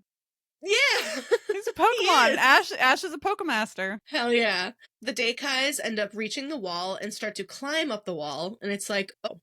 The fight continues, and Sera tries to, like, go to the ground, but she's stopped because there's a rumbling and a roaring, and the Draken arrive, and they just start obliterating the shit out of them. I love that Nyktos has his silver fire breath that he uses, seriously. and it's so cool. Yeah, I just love these scenes with the Draken. They are so freaking awesome. 2 Draken, though, then begin to fight each other, and they explain that Draken are bonded to any primal, not all primals. So clearly this is a Draken likely sent by Colas, who is fighting with Orphine. So Nyktos arrives in his form and joins the fight, and he throws the enemy Draken to the ground. That enemy Draken shifts back into a man and is laughing at Nyktos as he approaches him. And he says, "You have something that you shouldn't have, and you know better. You're going to be in so much trouble when Nyktos cuts his head off." Dead. It's like, what do you mean you're going to be in so much trouble? Yeah. You're talking about to Daddy Nyktos, okay? No one tells Daddy he's going to be in trouble. That's right. Got it? After the battle, they wait for Nyktos to return, and Sera knows he was injured. She was like, I saw him come up to that Draken, like, you could see that he was injured. He does in fact arrive with Nyktos beside him, and then Nyktos grabs her by the thigh and hikes her leg up, then steadies her with his other arm. It's like, what are you doing? Yeah. But going then on here? he runs his hand up her thigh and then grabs the hilt of her dagger and takes it from her. And I'm like, fuck. I thought this was going somewhere else. For real. And it's like, because you have that complication where you're like, you're really mad at her, but you're coming onto her like no words exchanged, what's going on, and then he takes the dagger, and you're like, you sneaky. Colas, they confirm that Colas does know something is here, but he doesn't know what's here. So he doesn't know exactly who or what he's looking for. He just knows that whatever it is there. Yeah. Nyktos plans to keep it that way, at least until he can figure out why his father placed the Ember in her. Colas cannot have her. He starts reading her emotions, and he gives him shit for it. I'm sorry, he's giving her shit for her own emotions. Yeah. Talking about how that acting must be included among the list of her talents, which he's like hinting at including her talent for a blowjob. Mm-hmm. And he accuses her of faking the shame and hurt that he's reading from her right now. And she snaps at him and is like, I told you not to read my fucking emotions, especially if you're not going to believe them. Yeah. And then she calls him a jackass. It's like, okay, hurt people. Yeah. Because it's hard, because they're both in the depths of their feels right now. Yeah. Sera unleashes said feels. The mission to kill him was all she's ever known, and it's what she thought that she had to do to save her people. She's like, I was only doing what I thought I had to save a civilization. She doesn't blame him for not believing that she's sorry for the lies, but he does not get to tell her how she feels. She's like, you might not, I don't blame you for thinking the way that you're thinking, but you don't get to tell me how I'm feeling. Mm-hmm. Like, I know how I'm feeling, especially not when she's never been able to feel anything for herself. She says, not when I spent the last 3 years hating myself for the relief I felt when you didn't take me, because it meant I didn't have to do what was expected of me. Oh my God. Yeah. She knows that she's one of the worst, that she is a monster. And it's like, you're not, though. It's hard to detach yourself from that head talk when you've had all this pressure on you from surrounding parties, right? Mm-hmm. And it's been ingrained into your subconscious. So it's like, it's a tough spot to be in. It is. So Nyktos leaves to get himself cleaned up and very much injured once again. And Sera questions Nyktos about why he won't feed. Nyktos tells her that Nyktos has been forced to feed until he's killed, and Colas has held Nyktos prisoner and worse. And it's like, there is a lot we still do not know about him. He can feed from Sera, though, because he's angry enough to. It's like, you're angry enough to feed from me. I don't know how I feel about that. Yeah. Sera goes to Nyktos' chambers and enters through the door that connects their rooms. So they haven't used him yet. They finally used him. He is in the tub, trying to clean himself off, obviously in pain, and she offers herself to him, and he tries to make her leave. Then he says, would you like to read this one? Yes. Okay. He says, if you don't leave, I'm going to feed from you, and I'm going to fuck you while I do it. I'm not going anywhere. I am planted to the spot. I'm not moving. Pin me to the wall. Please. She continues to taunt him until he is on her and then bites her throat. And as we know, that pain quickly turns to heat, and they both get very horny very quickly. He tears her gown from her, and she notices his wounds start to close, but he hasn't taken enough. So he's stopped himself. He's like, I'm fine. But like, clearly he hasn't gotten enough. And he tries to stop, but she urges him on, getting herself totally naked. And she taunts him, saying, you promised to feed from and fuck me. Yeah, like she's just straight up egging him on. Just egging him on. Really? And so he's like, bet. He bites her again, this time right above the breast, and continues feeding and pulls his pants off while he does.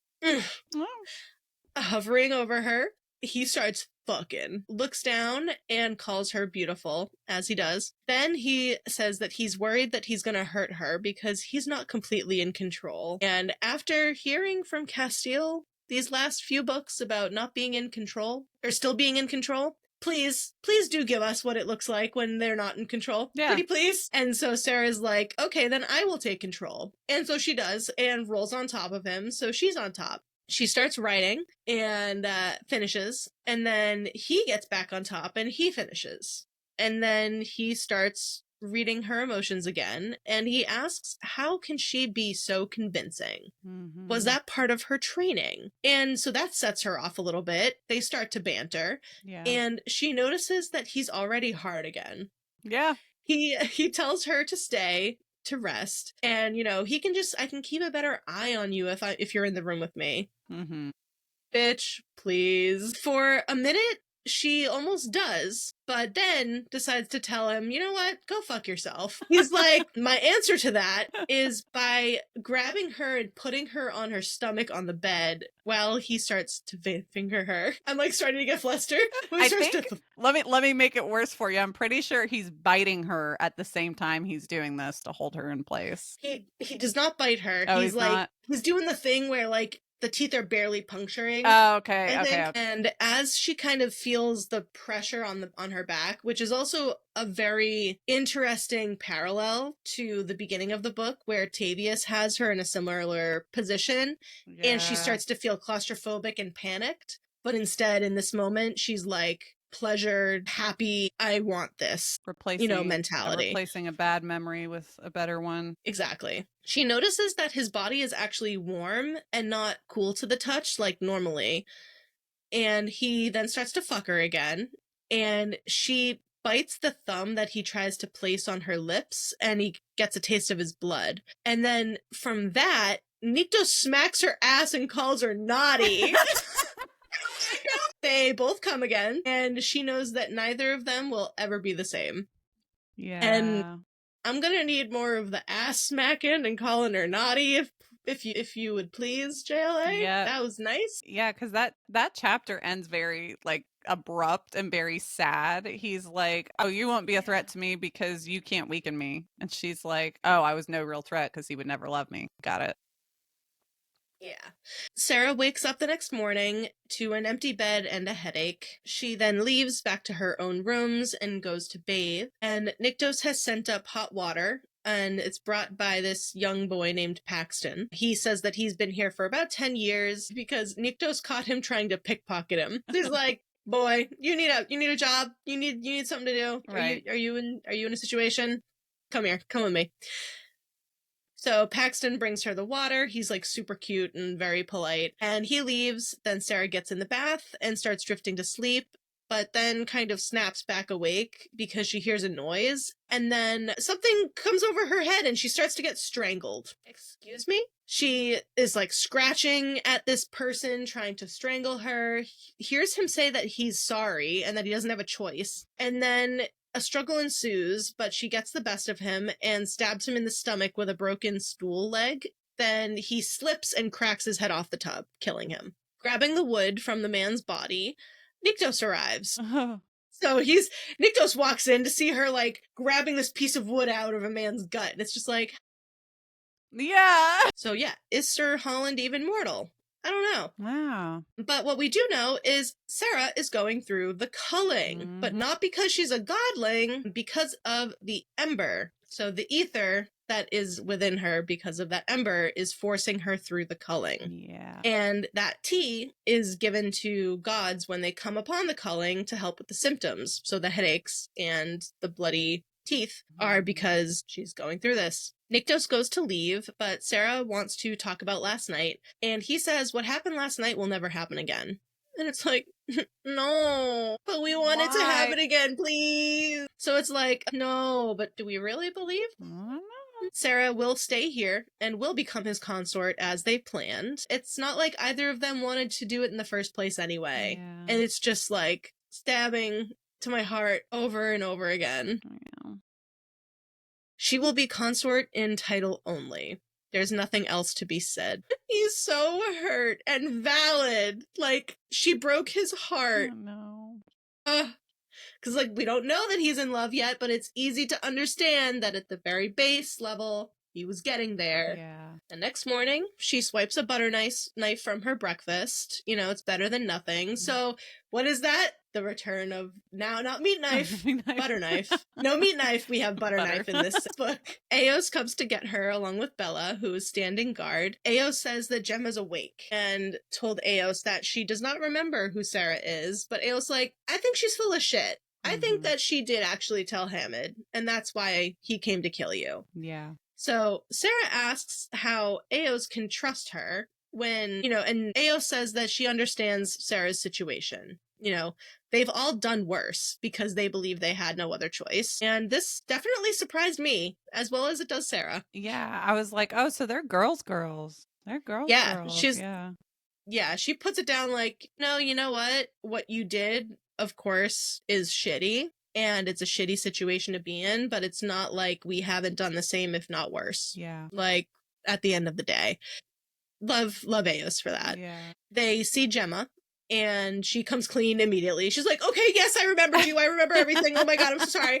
Like, she apologizes for telling Hamid. She's like, I had no idea that he was gonna go fucking kill you. Like, right. I only told him that, like, I knew I was dying, and I saw the veil, but then I got pulled back and saw you. So, like, I never said it's because you were the one that did it. I just said in the sequence of events, you're the one that did it. Mm-hmm. Mm-hmm. It's like, all right, girl. Sera is, in fact, who Colas has been looking for. Gemma knows this because she was, quote, one of his favorites, and we get icky feelings from that phrase, and said that he felt a presence, his Greka, which in the old primal language means life or love. Mm-hmm. Okay. Gemma told Hamid this, and so Hamid felt killing Sera would stop Colas from attacking them further. So it's like, rough choice to make, but understandable. So there's this ongoing theme of people having to do these terrible things for the betterment of, for the good of the people, if you will. So a lot of different characters throughout this book making those choices, as we can see. Colas was doing something to the disappeared chosen. What it was changing them so that they didn't walk in sunlight and have black eyes. He calls them his revenants. Ding, ding, ding. What? Okay. After getting that debrief, Eos, Bella, and Sera all leave the room to further discuss, Colas in general. Nyktos needs to know what they know, including that Colas definitely knows about the Ember of Life at this point. Maybe he doesn't know that it's in Sera, but he knows that it exists, and it is in the Shadowlands. Yeah. Sera brings up Odetta, telling her that she was touched by death and life upon birth, and only the fates could answer why. Once again, oh, you meant that literally? Right. We thought you were just giving us some metaphor. Yeah. They decide to travel to Leith and inform Nyktos, but on the way out, they are stopped by Cressa. Dun dun dun. We're really starting and ending this book with this bitch. Yeah. Yeah, unfortunately. Cressa attacks Eos, knocking her out, and then Bella goes after her, but Cressa's too fast and stabs Bella in the chest with a Shadowstone dagger. But she's not dead, she is wounded. Sera just needs to make sure that the dagger needs to be removed so that she can heal. So she's gonna keep bleeding out, but as soon as that Shadowstone is out of her, she can start healing again. No. But before Sera can make a move, Mattis appears behind her and knocks her out. Fuck. Jesus. She wakes up in the throne room and sees that Eos and Bella are nearby lying unconscious. Cressa says that they will find out soon if she was being protected by victors. Victors? What? Like, Victor? Say what? Huh? Moving on. Mm. Sera taunts Cressa until the god named Tarek joins them. So this is, as we know, these are the three gods from the beginning of the book. Tarek tries to use compulsion on her, but she's able to resist it. And he's like, you shouldn't be able to do that.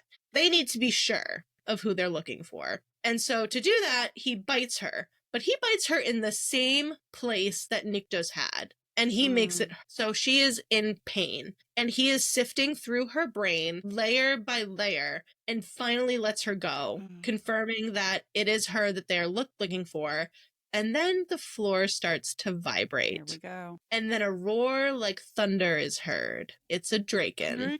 She smells the citrus scent of Nyktos, but this is a very different Nyktos. His skin had become the color of midnight, with streaks of ether, and was hard as stone, with wings like a draken, lined with power. Yeah. Like, what? His full form. And then he demands, on your knees. That's right. Get on Yes, him. sir. Get him. I'll go down. So they all drop to their knees, and Cressa then tries to claim that, like, oh, we didn't have a choice, and he's like, I don't buy that. They all have a choice, and you chose wrong. And then Nyktos explodes her. Literally explode. And then turns to Mattis and says, join your sister. Ooh! Nyktos lands and destroys him with silver fire. Oh God. Tarek, however, gets a slower death. Nyktos melts his eyes from his face and then thrusts his hand, like, up through his stomach into his chest and tears through his heart. Then he approaches Sera to make sure she's okay and gives her her dagger back. Oh my God. I'm, like, frozen. Yeah. Like, that action means so much in that moment. Like, he knows that, hey, had she had her dagger, would she have been able to defend herself better? Yeah. You know, she already once has been almost assassinated and told him, I wish I had my dagger. So, like, he feels bad. There's no way he does not feel bad in that moment to be like, I'm gonna give you this back. But I think it's also a sign of, like, I'm gonna choose to trust you again. Like, you're going through the fucking shit. We might have stuff to figure out, but, like, I'm gonna at least make that, you know, gesture. Yeah. Sadly, Bella has died. And Sera, though, she's like, nope, I want to try. I need to try. And she uses her power to bring her back. And it works! But, Sera didn't just bring her back. She has ascended Bella. Fuck. She ascended a god. Wow. Oh my God. She is now in Nyktos' office with Sion and Ector, and they explain that by ascending Bella, she isn't necessarily a primal, but she's turned into something else. And, you know, a bowl and cloth are brought to the office, and Nyktos starts, like, cleaning up Sera, and because he wants to. Like, I'm not doing this because I need to. It's because I want to. It's like, oh my God. He's summoned the Fates / the Ere to ask about Sera's heritage. And so that's kind of what they're waiting on in this moment. Debriefing on what the three gods had said to Sera before Nyktos got there, she mentions victors. Lore alert for victors, everybody. Let us find out.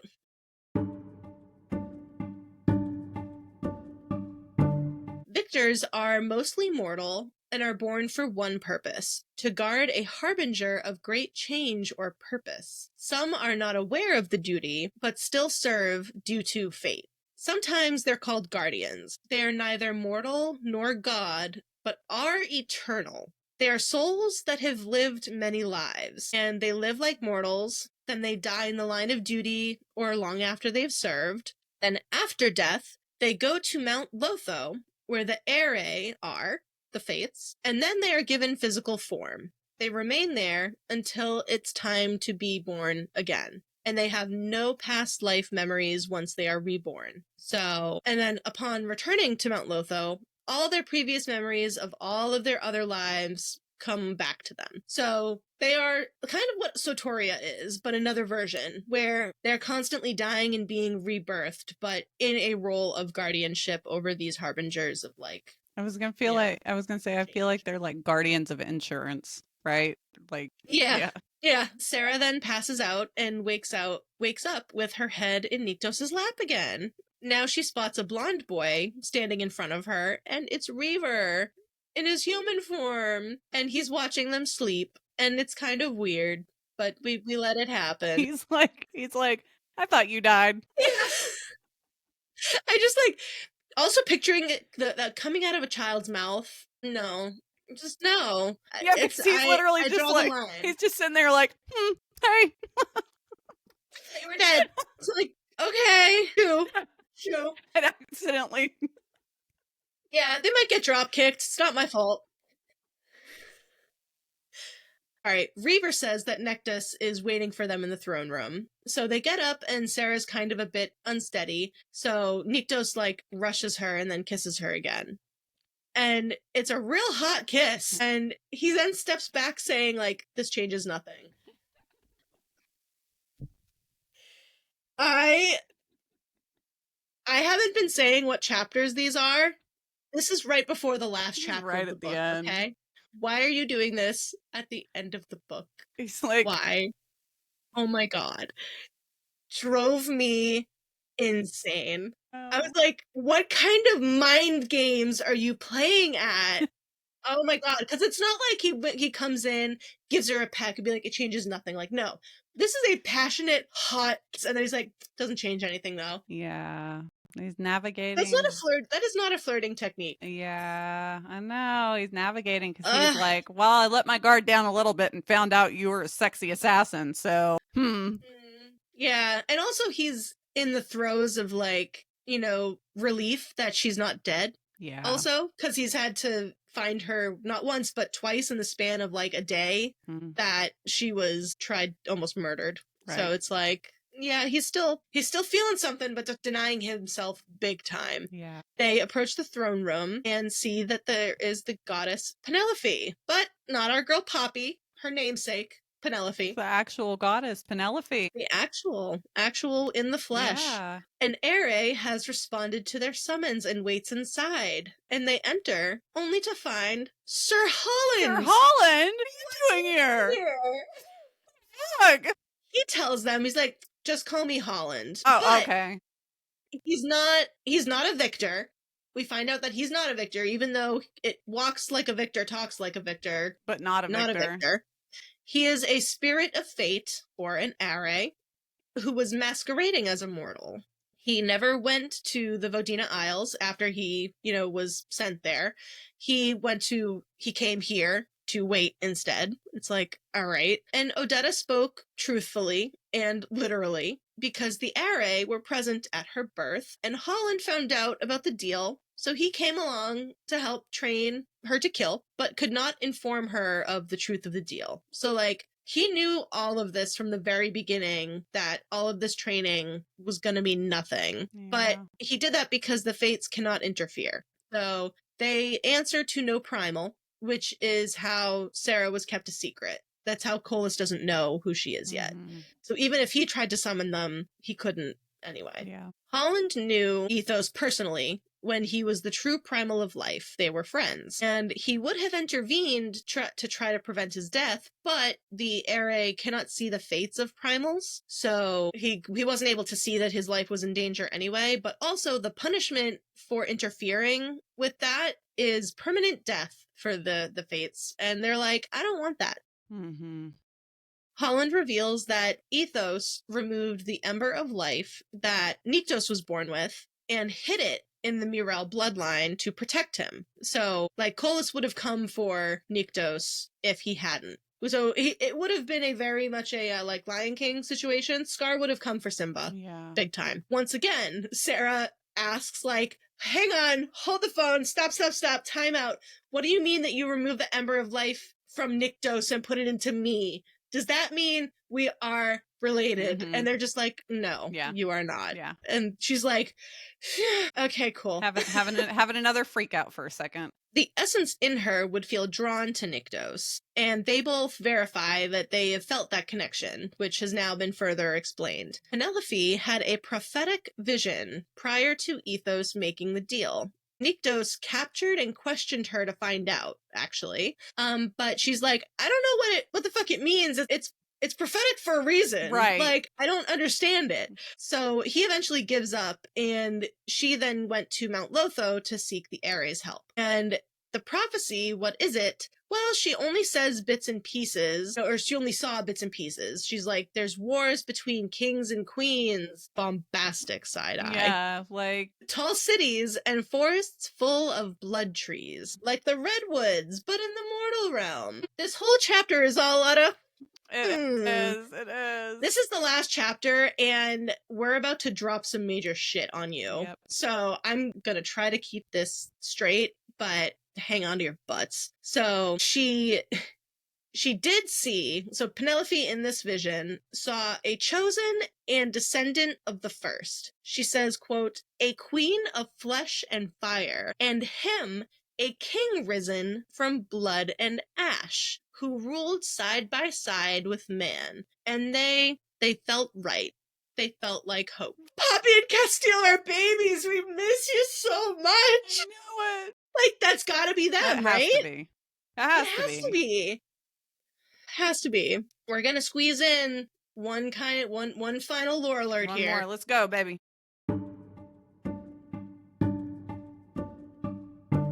It is probably the most important. It is about the prophecy.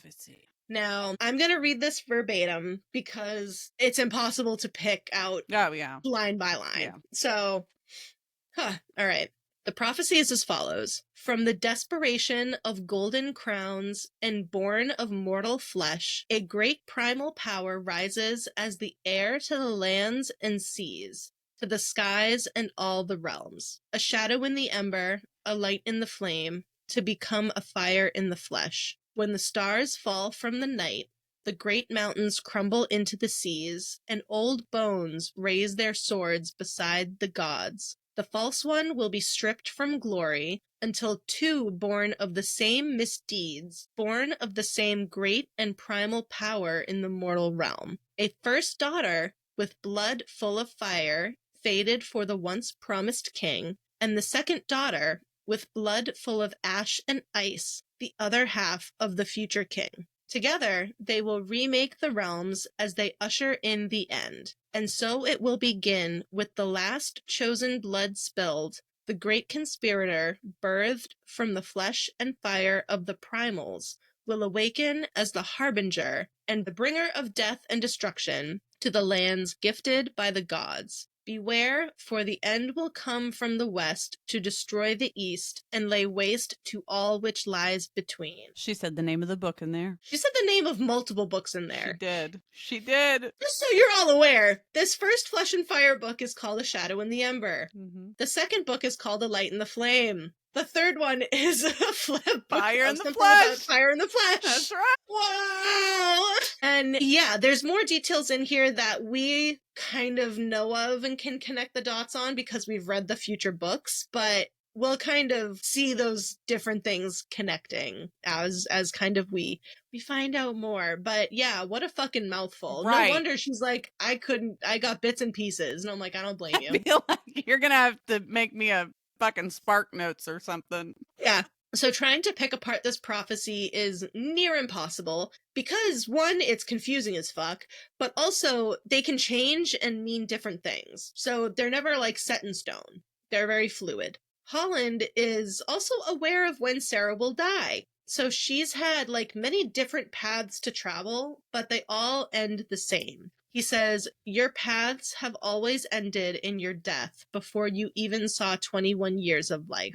So that's like soon, because she's 20. So that means like this year. Not great. She has taken a primal's blood, his blood, Nyktos' blood, remember? Because she bit his thumb, which means the ember of life was fed, and she is now going to be thrust into the culling. As we know, mortal's body does not normally survive that, as the embers will want to come out, and her body simply would not be able to handle it. And then we get, like, physical manifestations of Sera's life threads are kind of laid out in front of them. Mm-hmm. And then they point out there's this, like, darker, shadowy one. It's very unpredictable, and it says it's the only thing that can disrupt fate, which is love. Mm-hmm.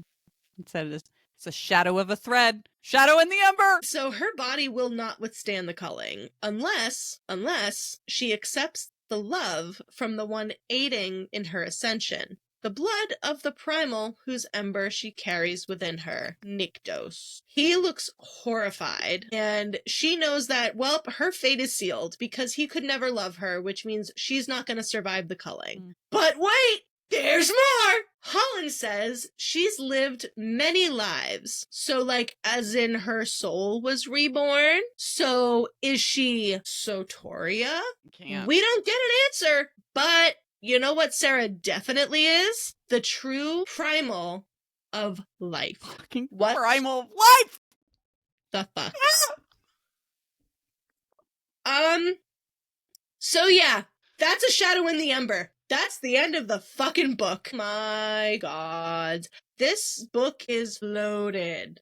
Loaded. Like, we think we know what things mean at the start because, like, it's technically a prequel. We're like, oh, we know that the breadcrumbs, we're picking up what she's putting down, we got it. But how wrong we are. Even just in the last chapter, trying to process and decipher it, near impossible. Oh, yeah. Near impossible. We got a prophecy involving Sera, Nyktos, Poppy, Cass, Colas. Who else? We don't know. Victors, Victors are there. Those are a thing. Was Poppy's Victor a Victor?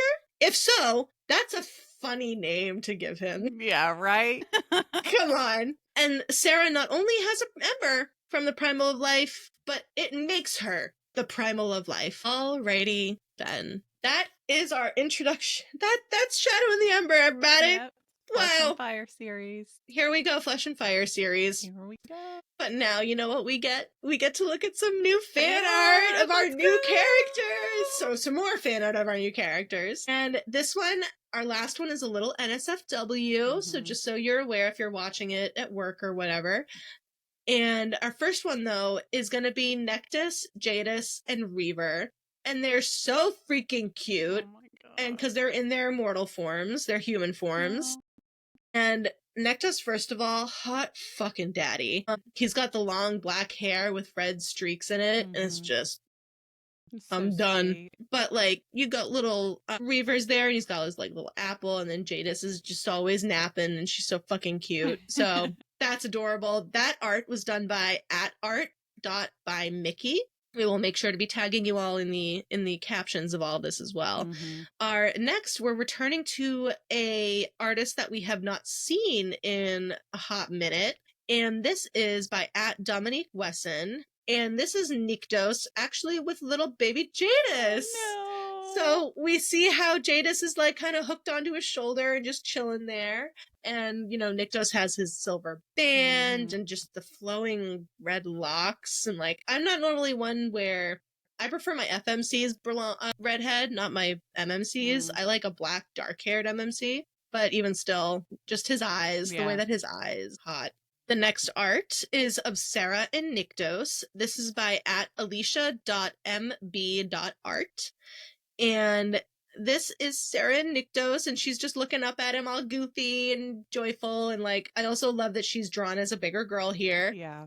And Nyktos is just standing behind her, just like, okay, that's mine. It's like that TikTok sound. It's like, look in the mirror. This is yours. That's mine. And Sarah's just so pleased with herself. So you know that this is after she's done something or said something she's snoopy. smug.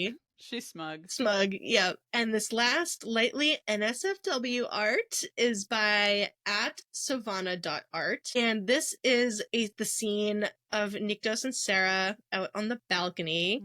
And it's just, I love the lighting I do too. of this art. Like, it just gives them such a beautiful silhouette. Sarah's got her nice big old booty.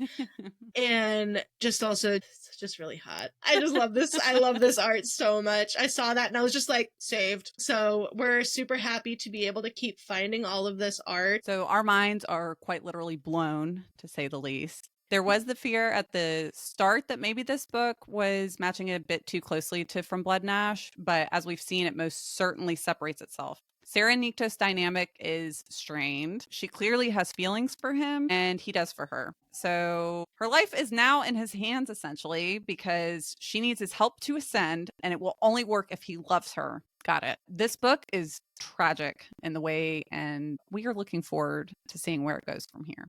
But guess what? We gotta go check on Poppy and Castile. We can't forget about them. Cass, my man, how he's doing? How is he doing? Not great. Remember, he's with us, Beth, and we can't forget that. So let's go get our sassy vampy husband back. Heck yes. We love you, Sera and Nyktos. We'll come back at you. But for now, we are hopping back over to From Blood and Ash land. Yep. And what is the next book that is in this? I just know From Blood and Ash 4. What is this one? War of Two Queens. War of Two Queens. That's what it is. Yep. So we are onto a War of Two Queens, and we will chat with you next time when we pick that back up. Let's go get our Let's vampire up, my friend!